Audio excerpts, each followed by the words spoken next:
Bonjour et bienvenue dans ce cours de 10 minutes sur tous les rappels de la tectonique des plaques vue en première S. Déjà, quand on pense tectonique des plaques, un élève normalement constitué fait la confusion entre dérive des continents et tectonique des plaques. Ce n'est pas du tout la même chose. La dérive des continents est une théorie qui a été proposée par Alfred Wegener dans les années 1910 et cette théorie s'est avérée fausse. Donc, il faut l'oublier. La tectonique des plaques est une bonne théorie, mais il y a une grande différence entre les deux. Alors, historiquement, on va commencer par introduire la notion de dérive des continents. Et ensuite, on va montrer que ça ne marche pas. Alors, pour comprendre la dérive des continents, il suffit de regarder une carte.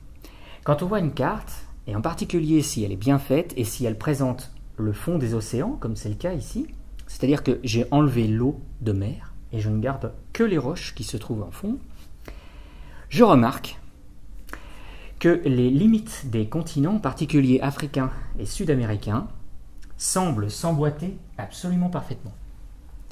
Sur les premières cartes, qui datent des premiers explorateurs qui ont découvert l'Amérique, on avait déjà fait cette remarque. Ce n'est pas un argument que Wegener a trouvé en premier. Cet argument, il est très très ancien. Mais on pouvait remarquer que la correspondance n'était pas parfaite si on considère les côtes.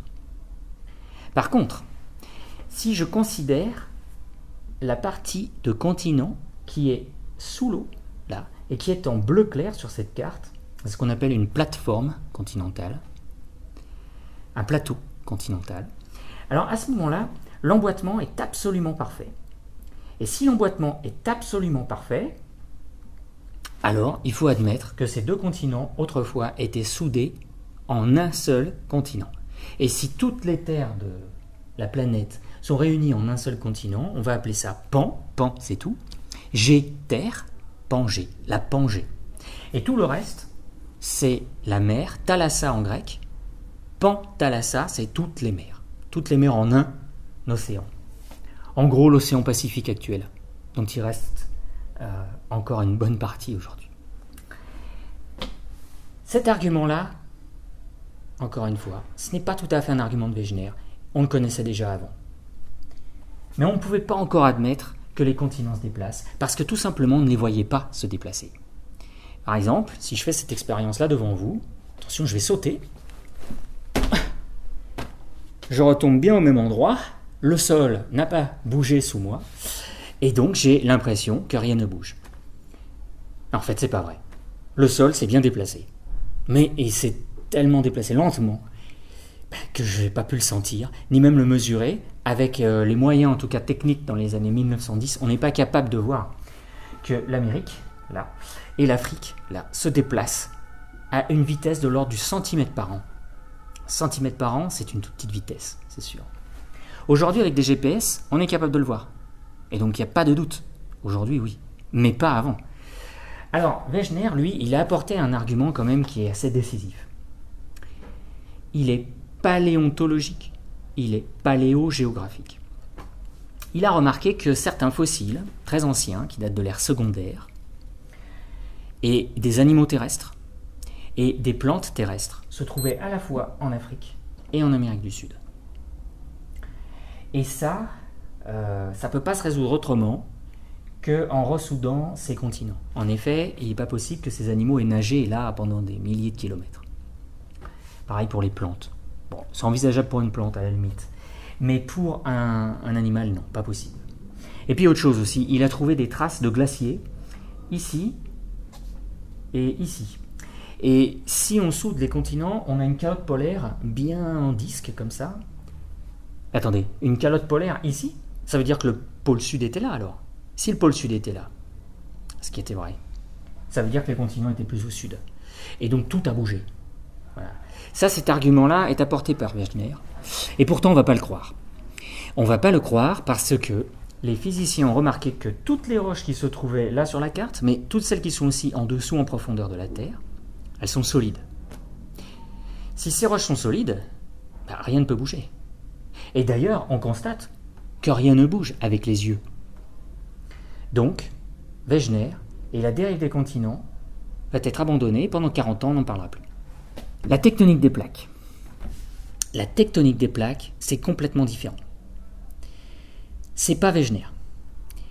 C'est un ensemble de géologues, dont un Français qui s'appelle Xavier Le Pichon, et surtout des anglo-saxons comme Vine et Matthews, qui vont travailler dans les années 60 sur l'océan. En fait, pour comprendre la tectonique des plaques, il faut oublier le continent et ne penser qu'en termes d'océan.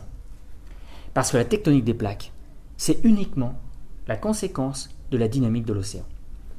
Alors Vine et Matthews utilisent un bateau, là, et ils font de la prospection du fond marin, là, et ils vont remarquer plein de choses. D'abord, il y a cette montagne, gigantesque, la plus grande chaîne de montagnes du monde. Elle n'est pas sur Terre, elle est sous la mer. Là. Et elle se prolonge, là, ici, en plusieurs parties. Ça forme un dos qu'on appelle une dorsale. Un creux au centre, effondré, là, une ligne centrale, est appelée rift. C'est une zone d'effondrement. Bon. Cette dorsale, là, elle découpe parfaitement symétriquement les continents africains et américains. C'est pas tout à fait vrai au niveau du Pacifique. On en reparlera plus tard de ça. Dans tous les cas, ici, on a une belle symétrie. Mais ce qu'ont remarqué Vine et Matthews, c'est que la symétrie, elle n'est pas que géographique. Elle est aussi paléomagnétique. Ça veut dire que les roches qui se trouvent ici, là, ont une orientation paléomagnétique identique à celle qui se trouve là. Alors ça, c'est un peu compliqué. Si on raisonne comme ça et qu'on ne se rappelle plus du tout de la première S sur les histoires de paléomagnétisme, qu'est-ce que ça peut bien vouloir dire? Moi, je proposais de simplifier. On va oublier cette carte. Je l'enlève. Et on va prendre celle-là. À l'endroit, ça sera mieux. Quoique même à l'endroit, on ne la reconnaît pas forcément tout de suite au départ. Attends, je la place là. Voilà. Sur cette carte, qu'est-ce qu'on voit? Sur cette carte, on voit l'âge de tous les terrains géologiques de la planète, les roches, eau non comprise, on enlève l'eau de l'océan, et du coup l'océan apparaît là sous forme de couleurs qui correspondent à des âges. Si on regarde le continent, alors là, on ne reconnaît rien, c'est très mélangé. C'est une belle toile de peintre, mais bon, rien à dire. Par contre, l'océan, oula, là on a une superbe symétrie. En fait, ce qu'on voit, c'est qu'au niveau des dorsales, là, l'âge est récent, l'âge des roches est récent. Si on s'éloigne de la dorsale en allant vers l'est, l'âge augmente, comme ça. Tout le long de mon doigt, toutes ces couleurs correspondent à des âges de plus en plus anciens. Là, on est dans le Crétacé, là, on arrive dans le Jurassique. Ouais. Mais si je vais de l'autre côté, c'est pareil.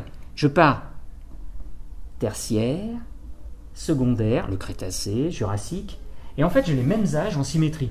Tout se passe comme si les roches se formaient au droit de la dorsale, on appelle ça l'accrétion océanique, et ensuite, les roches étaient repoussées sur les côtés, là, comme ça. Autrement dit, si on a compris ça, on comprend que les roches se forment au niveau de la dorsale, puis s'en éloignent, donc l'océan est une zone en ouverture, c'est une zone qui s'ouvre. On dit que la dorsale est une limite en divergence entre deux plaques qui s'ouvrent. Et du coup, le continent, lui, il est passivement déplacé sur les côtés. Ce qu'on doit donc retenir, c'est que la tectonique des plaques, c'est pas le continent qui en est responsable, c'est uniquement la lithosphère océanique.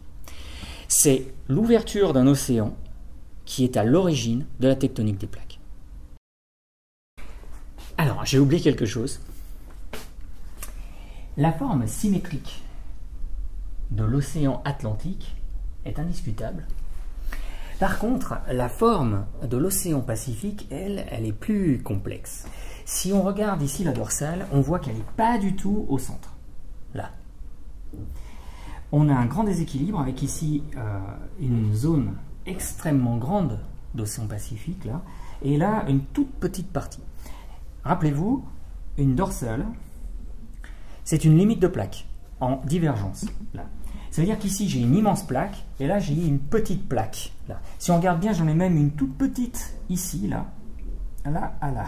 On appelle la plaque Nazca. Là. Et ça, c'est la plaque Est-Pacifique. Comment ça se fait, ça? En fait, c'est assez simple à comprendre. Si on dit que ici, un océan est en train de s'ouvrir, Ça veut dire que je crée de la matière en surface. Ça veut dire que je crée l'équivalent de toute cette surface en kilomètres carrés d'océan Atlantique. Mais la Terre a un volume déterminé. Elle ne peut pas gonfler comme ça. Si je crée de l'océan ici, il faut obligatoirement que j'en fasse disparaître ailleurs.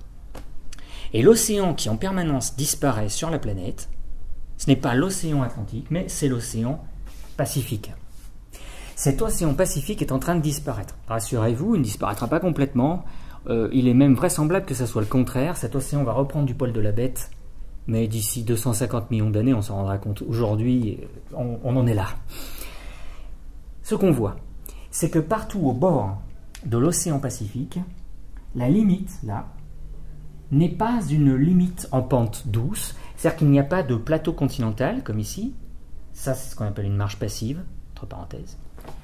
Ici, au contraire, j'ai une limite très active. On appelle ça une marge active. Si on regarde de près, on voit des immenses creux. Si je lis sur la carte, il y a écrit fosse. Fosse des Aléoutiennes, fosse des Kouriles, fosse des Mariannes, etc. Fosse du Japon. Ces fosses-là sont des zones où l'océan plonge en profondeur et repart à l'intérieur de ce qu'on appelle le manteau. Et ça, c'est vrai pour tout l'océan Pacifique. On appelle toute cette zone-là la ceinture de feu. C'est une ceinture de feu parce que c'est une zone active sur un plan volcanique, active sur un plan sismique.